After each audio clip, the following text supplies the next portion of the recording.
What's going on, YouTube? Honda and Toyota have been big rivals for decades, and in many ways, that rivalry is stronger here than ever in 2025. One of the hottest segments on the market is the rugged two-row midsize SUV, and both Honda and Toyota just released new options that are now arriving at dealers, the all-new Honda Passport and the all-new Toyota 4Runner. While in many ways they are fundamentally different, they share a lot of the same mission and have more similarities than you might realize. So which option should you take in today's crowded SUV world? Well, that's what we're diving into today.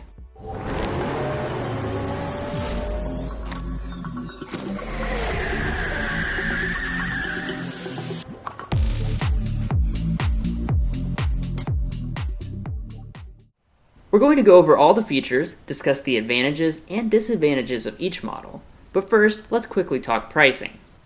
As you know, prices have been increasing across the industry in recent years, and both these two models are impacted by that. For today's comparison, we have both SUVs equipped to the low $50,000 price point. But the thing to remember is that that amount of money gets you a loaded Passport, but only a mid-tier 4Runner, since the Toyota now tops out at nearly $70,000 this year. By the way, if you want to get the best price from local dealerships and access to invoice pricing info for these two models or any vehicle, we have a tool on our website to do just that. It's a great tool for getting the best price while shopping, so be sure to check the link in the description for more info. If you're new to our comparisons, we conduct them objectively. We've done our best to weigh the points awarded throughout in major and minor categories. And towards the end, we'll talk about resale value, reliability, and revisit that price difference between the two for a value assessment. Let's go ahead and get started. I just mentioned that these two SUVs are pretty rugged, and the designs visually preview that. They have boxy and rugged looking exterior designs, fully redesigned this year with all the latest and greatest elements, such as upgraded LED lighting. On the 4Runner, that means you have projector LED low and high beams, compared to the Passport's cheaper reflector style LED. But it's only the Passport with distinct amber DRLs and LED turn signals. Both models include LED fog lights. Moving to the side, you'll see boxy designs for both SUVs. The 4Runner is actually about 3 inches longer overall than the Passport. And before we get too deep into this comparison, I want to mention the actual platform differences. The Honda Passport is based on the Honda Pilot, which means it rides on a unibody crossover platform, while the 4Runner continues to be based on a body-on-frame truck platform. We will be extensively discussing the capability differences later on. Now, as far as the wheels, we have some more differences. The TRD Sport 4Runner is rocking 20-inch contrast alloy wheels, while the largest size you can get on any Passport is 18 inches. As equipped, however, the 4Runner has all-season tread, while the Passport TrailSport has all-terrain tires for more capability. While that certainly is available on other versions of the 4Runner, we'll give a half-point advantage for wheel size and tire capability. Both have beefy wheel surrounds, with the Passports finished in matte versus body color on the 4Runner. And as we head around to the back, both look fully modernized. Features-wise, they are quite different, however. Only the 4Runner has a full-length LED taillight unit for even things like the turn signal, plus a hidden wiper to reduce weathering. In addition, even though both tow a good amount, the body-on-frame 4Runner can handle 1,000 pounds more at 6,000 pounds total. Now let's check out the mirrors. While both have heating and blind spot monitoring, only the Passport includes power folding and even auto dimming. Being safe is of course always a priority for anyone looking for a new vehicle, and indeed both are including every single active safety feature as standard equipment. Warranty-wise, Toyota and Honda both back their products for the same length of time. However, Toyota does include an extra year of complimentary maintenance over the Passport.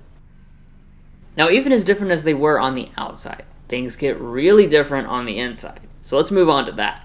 But first, if you're new here, we're brothers and we've been reviewing cars since we were 12 and 16. We started young, and since then we've reviewed over 2,000 cars at every price point. And if you want to know about all the latest and greatest rides, then make sure to subscribe to be a part of our Car Confections family. Let's learn a lot and have some fun with all the newest cars. Alright, let's move into the cabins. Approaching the SUVs, they have their brand's respective key fobs for standard smart entry systems. But only the Honda includes remote start built in, subscription free for life. Now, once we open up the doors, you'll notice they have completely different design themes. The 4Runner has a more truck-like experience, while the Passport borrows much of its interior from the related Pilot. There's a lot to consider, but let's start with the seats. First of all, for adjustments, the Passport has a 10-way power adjusting seat, while the more bare-bones 4Runner has a fully manual seat in this trim. Additionally, it's only the Passport that includes real leather seating, instead of the cloth seat for the TRD Sport 4Runner. And finally, the Passport has seat ventilation and memory, which aren't offered on the 4Runner until you get a significantly more expensive trim level. But now it's time to climb inside and talk about the rest of the materials. Here the trend continues in favor of the Passport, since it has extensive use of soft touch plastic and leatherette, compared to the very basic hard touch plastics found around the 4Runner. It will take the materials point, but of course keep in mind more expensive 4Runners do get elevated materials inside.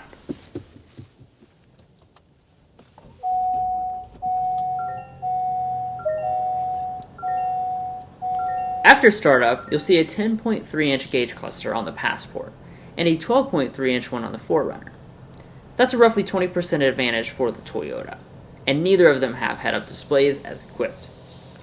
Pulling back, the Passport has rain-sensing wipers, and both of them have a heated steering wheel.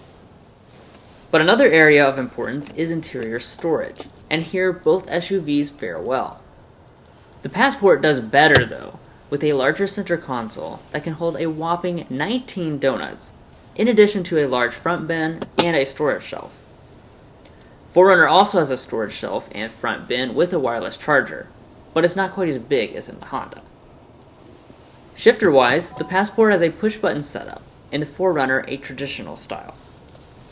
When in reverse, the Honda has a 360-degree camera, which you don't get until you get a higher-end Toyota. And now that brings us to the volume knobs. The Passport does have a 4-speaker advantage for its system, and that difference can be heard quality-wise.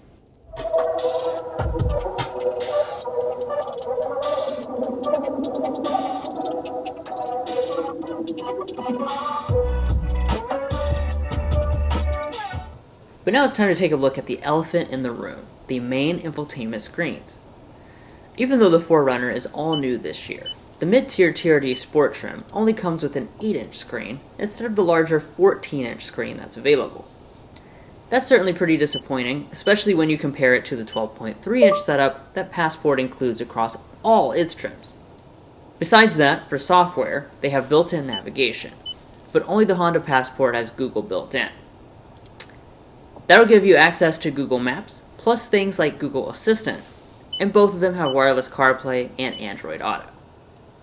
Last but certainly not least, for the front of the interiors, both models have auto-dimming mirrors, but only the Passport includes a large panoramic sunroof. Now you've seen so far that these two are very different from one another, and that trend will continue as we head to the back seats. First off, let's talk space. The Passport comes in at an impressive 41 inches of legroom and over 40 inches of headroom, which surpasses the 4Runner by a significant 16% and 7% margin for legs and heads respectively. And as far as the features back here, they have an almost identical list of niceties to ward off any complaints. There are vents, USB ports, and household power outlets in both. Passport additionally adds in sunshades, and the seats themselves are heated to make your experience even better. Now I think you'll be pleasantly surprised by both models when it comes to how much space you have with the tailgates open up. It's a power tailgate on the Passport, but only the 4Runner includes the rear glass that can roll down independently. But as far as those numbers, they are quite impressive. 4Runner holds a significant advantage in both space figures behind the second row and with the seats folded down. But keep in mind that both are offering very good numbers for this segment. I also want to mention briefly that the 4Runner can be had with a third row, but it's only available on 2 specific trim levels, one of which is not this TRD Sport. Finally, both have spare tires for any off-roading mishap you might have. But now it's time to take these two out on the street and see how they perform behind the wheel. So as we've been going through this comparison, you've certainly realized there are a lot of considerations when shopping between them, and that's only going to continue under the hoods.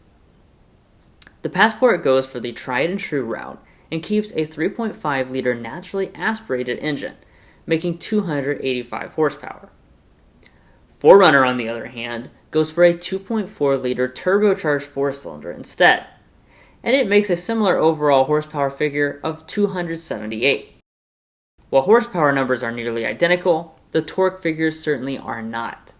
The turbocharged Toyota has about 19% more torque, which can be felt out on the road.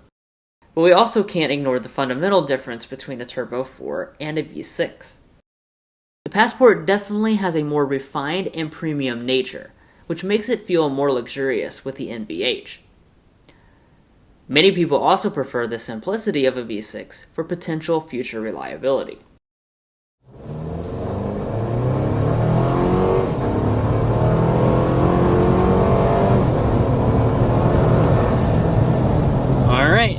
Taking us up to 60 miles per hour. As you can tell, we're going a bit downhill. There's really no level ground in this part of the country, that's for sure. But it does demonstrate that this new powertrain is quite powerful overall. So what we have, of course, is gone with the V6, and now we've got the 2.4-liter turbocharged 4-cylinder engine, 278 horsepower, 317 pound-feet of torque.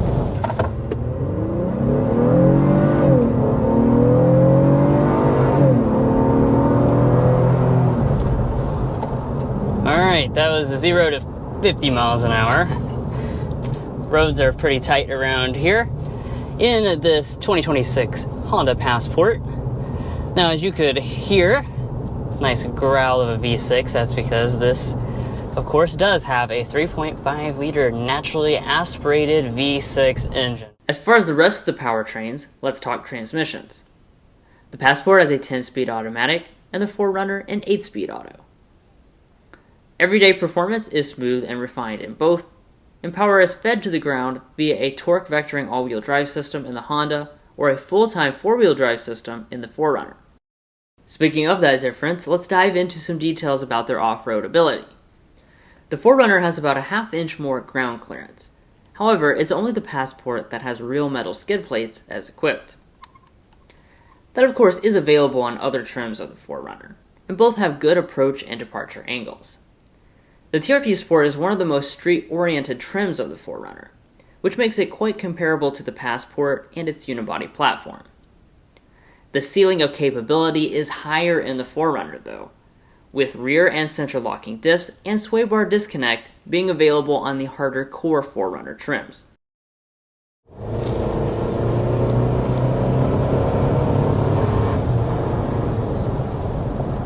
Yeah, you can definitely hear the turbo whistle as well. Now, in terms of our, other elements, of the powertrain, that is an 8-speed automatic transmission.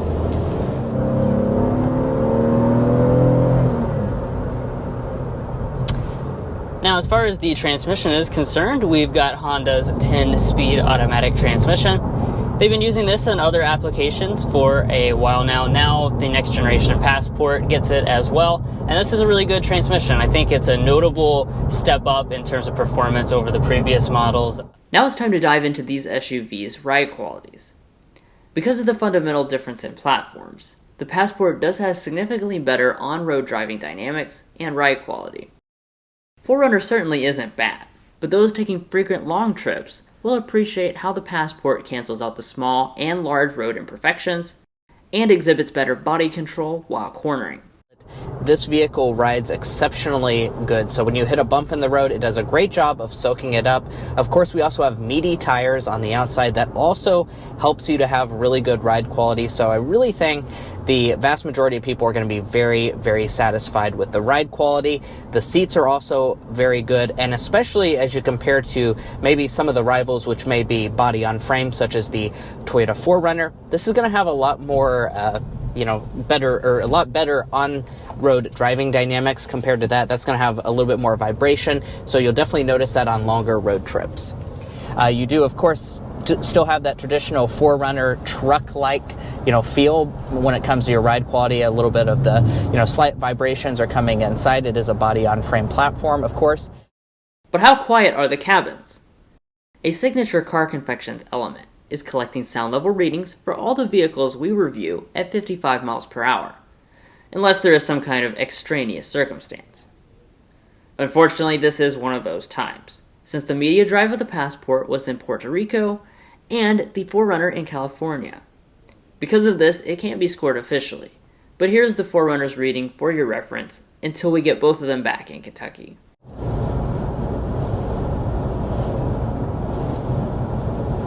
56.5 decibels is what we are sitting at as our sound level reading here in the all-new 4Runner. Lastly, for fuel economy, despite their big differences in cylinders and platforms, the number equates to only a 4.9% difference. That's not enough to get a point, but keep in mind that 4Runner does offer hybridized versions with more power and slightly more efficiency. In our reviews and comparisons, we are also adding in reliability and resale information to give you a better picture of the overall value beyond just the original MSRP. Beginning with reliability, we developed the Combined Reliability Index, which takes into account several studies from trustworthy sources and combines them in a way that gives you a more holistic picture. Both excel here, with Honda ranking in at 13 slots above the industry average for all brands in reliability, awarding it plus 1.3 points, while Toyota is the highest rated brand at 15 slots above average, awarding it plus 1.5 points. We also put Mason's economics degree to work to develop a detailed predicted resale value tool. After 5 years and 60,000 miles, they excel again, with Honda having a fantastic predicted resale value of 64.8% and the Toyota at 64.5%. That's not enough of a difference to award points according to our scale. Resale is obviously important because it determines how much money you get back, but we can't forget about the price difference at the original purchase. In this comparison, the TRD Sport 4Runner cost about $2,700 less than the TrailSport Elite Passport, despite most 4Runners actually costing more than the Passport. For this difference, we'll be awarding a half point per $1,000 of difference, or 1.5 points to the 4Runner. Well, there you have it. It was another hard-fought Toyota versus Honda battle. But let's kind of recap here with some pros and cons and talk about which product should be your personal winner based on what's most important to you. So, you should pick the 4Runner if you're looking to have that body-on-frame construction that's going to give you better towing and off-road capability. If you're looking for larger cargo capacity and an available third row on just a few specific trims, but it is an option. And also, if you're looking to have more torque and better fuel economy. So that turbo 4 cylinders advantage is that low-end torque plus the better fuel economy. Now, on the flip side, the Passport should be your choice if you want more features for the money. In this comparison, it really highlights you're going to get a pretty much fully loaded, well, actually, in this comparison, a fully loaded Passport, or the 4Runner is very lowly equipped at this price. Yes, you can get more features, but you're going to pay a lot more money for it. As far as the technology, it does have features like Google built in as well, which is something that's not available in the 4Runner. And you're going to have better rear seat comfort as well as just overall suspension comfort if you're going to be taking out on frequent road trips. So which one of these two are you taking down below? Are you taking the body-on-frame traditional Toyota 4Runner, or are you taking the more comfortable Honda Passport? Let us know your thoughts down below. If you're also looking to buy either one of these SUVs or any new vehicle, we'd encourage you to go to carconfections.com/newcarquotes. The reason you do that is because we have a tool on our website that will connect you with local car dealers in your area to get you the best price. It's also going to give you access to invoice pricing information, which is a great tool for dealership negotiation and can really help the dealers to start competing on price. We even have a monthly payment tool, so we definitely encourage you to take advantage of that in our video description, and we also have a pinned comment at the top of this video. And guys, that's where we're going to leave off. Hopefully you enjoyed this comparison or found it helpful. If you did, we'd really appreciate you hitting that subscribe button down below. By subscribing, you're going to get more comparisons like this, as well as all other types of automotive content. If you're already a part of our family, thank you so much for your continued support, and we'll catch you next time as we sample more of the latest automotive delicacies.